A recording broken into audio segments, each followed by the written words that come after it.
My intro before didn't record. Call me a ho. Hey, we are here, that's right, to talk and revisit Sonic Adventure 2. Now, I recently actually just played the whole thing on stream, and actually now I moved on to Sonic Heroes, but obviously I gave my revisited review for Sonic Adventure, and it only makes sense to do the same thing for Sonic Adventure 2. And by the way, guys, please do your boy a favor, get us to 50k. We are right at the end of the year, and I want to hit 50k so bad, please.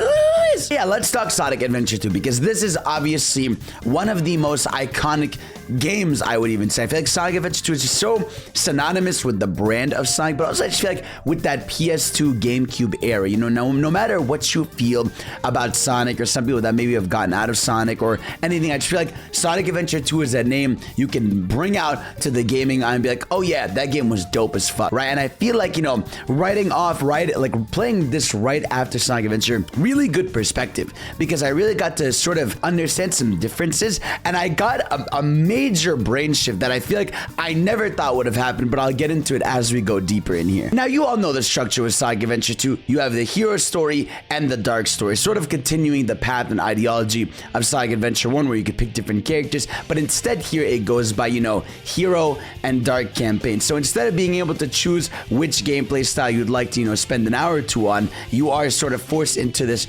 rotation that goes into the story. Now, playing through this game, I feel like I actually liked this a little less, because I feel like when I played Sonic Adventure 1, right, it felt like, okay, I'm about to have a nice 2-hour session playing Sonic. You know, I'm about to have a nice hour session playing as Tails or Rouge. You know, I get to choose my gameplay style and spend time with it, right? Whereas I felt like in Sonic Adventure 2, right, there were too many times where I was like, man, I wish I was playing Sonic now, but instead I'm doing this mech level that kind of just, you know, you're just walking forward and attacking. Or sometimes there'll be a dope Knuckles level, but then another time there'll be a Knuckles level that takes forever, and you're like, damn, I wish I was playing as Sonic. And I feel like that really ends up being my big issue with Sonic Adventure 2, is just like a lot of times I wish I was just playing as Sonic or Shadow, or at the very least the good versions of the Knuckles stages. Now, I actually kind of played this game modded, where, you know, I had a better radar for the Emerald pieces, so I enjoyed the Knuckles and Rouge stages a little more than most people. But for the most part, again, the ideology still stands, where I felt like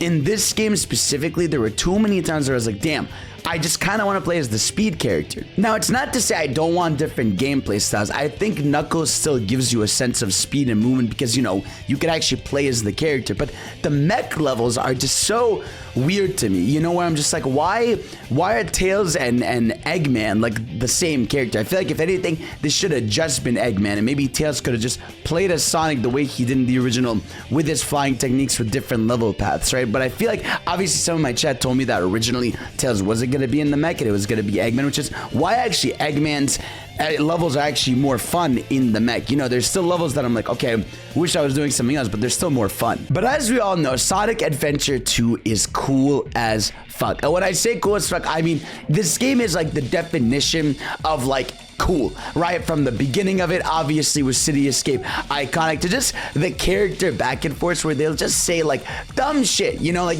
obviously you have the faker scene between Sonic and Shadow, or the scene where they cross paths the first time, or even Tails fighting Eggman, or even the hilarious Eggman speech at this point that, you know, we just don't even know what the regular one is. I love the constant banter between Rouge and Knuckles. I love how they banter. You can tell they have a fun dynamic and everything. And it's like the game is so energetic and alive story-wise, you know, especially when you go into Shadow's story. I adore, like, Shadow the Hedgehog I've always loved, but like playing this game again just made me appreciate, god damn, dude, this character is so fucking cool. You know how you get his flashbacks with Maria to understand him a bit more. I love how when you play the hero story, you're just like, damn, this guy's kind of just a dickhead. You don't get any of his perspective, but then you go and say like, oh my god, this is awesome. This guy, you know, used to have this person he cared about. She was killed. He was sent to Earth, you know, he's trying to make amends to her by destroying the planet, but he doesn't really understand what she really meant, you know, when she told him like, hey,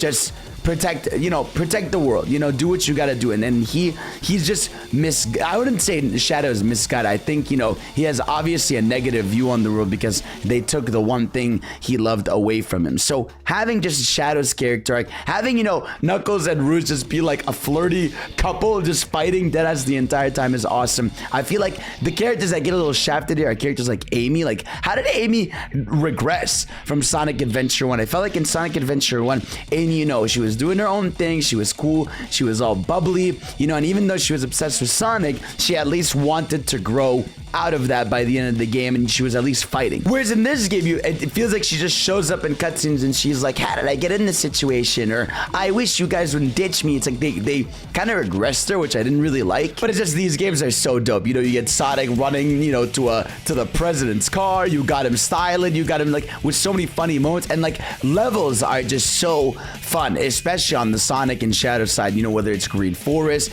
whether it's the highway level, whether it's City Escape, whether it's what's the other one, Final Rush. I just felt like a lot of the Sonic and Shadow stage, whether it's Rail Canyon or Rail Canyon, whatever the canyon is with Shadow, like I feel like both characters have such fun speed levels that I just want to play, you know, and I just loved enjoying through and playing through, and I felt like they nailed their gameplay so much, from the speed to the light speed. Oh my god, Metallic Harbor I just think is still probably like one of the best levels in the game besides, you know, City Escape or Green Forest. I love how much you get a nice sense of speed in that level and nothing really bothers you there. Even stuff like the rival fights, you know, between Sonic and Shadow, or the rival fights between Tails and Eggman, or even Knuckles versus Rouge. Like I just appreciate how much this game tries in terms of aesthetic, of coolness, and level ideas, right? But obviously the game has its flaws for sure. I mean, like a level like the Final Rush that, you know, Shadow does is frustrating. Like I said, the mech levels are just kind of annoying, to be honest with you. It's like they're not awful like anyone, you know, really says. I feel like they're kind of, you know, simple. You just kind of shoot and go for it, but there's nothing like really going for them in terms of, oh man, I can't wait to replay this level. Knuckles obviously and Rouge have the emerald chasing piece, which, you know what, honestly I really like these levels. I do think, like, for example, the pyramid one is like awful, but a level like Pumpkin Hill I feel like, you know, is open enough that you can explore without it feeling intrusive. Or even, you know, even a level like Meteor Herd, right? I feel like Meteor Herd, even though it's really big, at the very least it's an open space, right, where like there aren't different areas you have to, you know, spawn and go to find the piece. So I feel like for the most part I kind of do enjoy the emerald hunting stages. I just don't understand why the radar regressed from the first game. But again, the game shines the most when you are playing as Sonic and Shadow. So when that gameplay is stripped from you for so long, especially like in Shadow's campaign, I feel like you go like 4 levels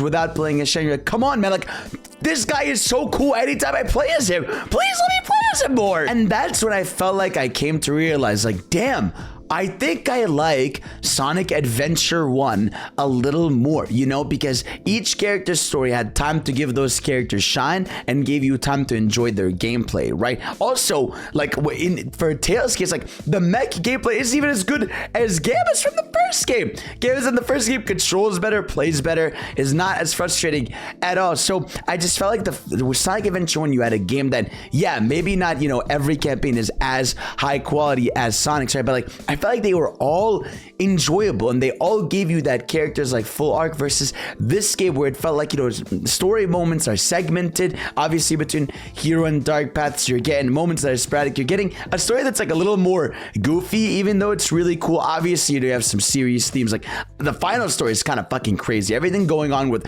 Gerald Robotnik and him being executed and giving his final message and wanting to destroy the planet and all this stuff is like, it's kind of crazy. In fact, story-wise, I just adored the ending. One of my favorite moments in this game is the final moment where, you know, the characters are on the ship together. You have Knuckles, you have Tails and Eggman talking to each other, being like, damn, like Eggman just saying, when I was a kid, I wanted to be like my grandfather, you know. So is this what his legacy was? Or obviously, you know, you have Rouge talking with Knuckles, but you also have like Sonic, you know, walking away from the ship being like, sayonara, Shadow, because Shadow like is supposed to be dead at the end of this, right? But obviously they end up bringing him back. But his character arc is so fucking cool, and even just, dude, the whole Sonic and Shadow Super Sonic battle was incredible. Was the Bio Lizard fun to fight with Shadow? No. Was I playing it when I had not eaten all day? Yes. But still, I do think, you know, the Super Sonic and Super Shadow fight is raw as hell. It's not. Here's the thing. I feel like Super Sonic is at its peak when the fight is not frustrating. When the fight is about, hey, just go be cool. You know, this is your moment. Here's a banger song. Go be cool. Go rock the earth with this. And that's the thing about this game that tears me so much, is that like it's so fucking cool. The music has so much variety. It's so catchy. There's so many bangers, whether it's Rouge level themes or stuff like City Escape or the highway levels, or just even Tails theme, or even the character themes. All this stuff. I just feel like the music is so good, right? And the aesthetics are so good, and the cool factor is so good. The characters are so enjoyable, right? So that, but there's so many issues with like stuff like the gameplay that I'm like, I wish this was a little better, and this is where I want a remake so badly, you know. And I felt like, I genuinely felt weird that I thought, you know, this, damn, I think I like Sonic Adventure 1 just a little bit more than SA2, but SA2 has Shadow. So what do I do with my life? Obviously, you have extra stuff in this game, like the little go-kart levels. You have the Chow Garden, which is obviously a big deal for a lot of people. You have ways to replay, so a lot of good replay values and incentive. But just overall, like I still love this game just because it's Sonic Adventure 2, and it means so much to the series in terms of highlighting characters and having such a perfect attitude, right? That's the big thing. Attitude and style carries it, right? Well, there's a lot of gameplay issues, and a lot of times I was like, damn, I wish I was just playing a Sonic right now.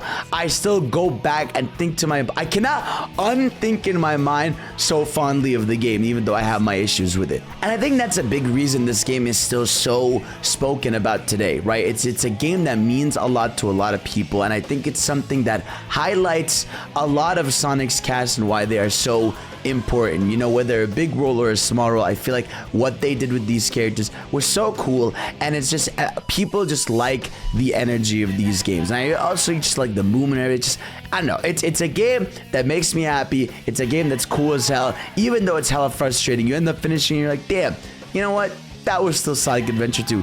It's okay if it's got issues. But yeah, those are my thoughts on Sonic Adventure 2 as I've revisited. Next up, Sonic Heroes. I'll have a lot to say about that when I finish. Guys, make sure to tune in on Twitch when I play these games. Make sure to follow me on Twitter. Make sure to subscribe. And of course, I love you, and I'll see you all next time. Peace out.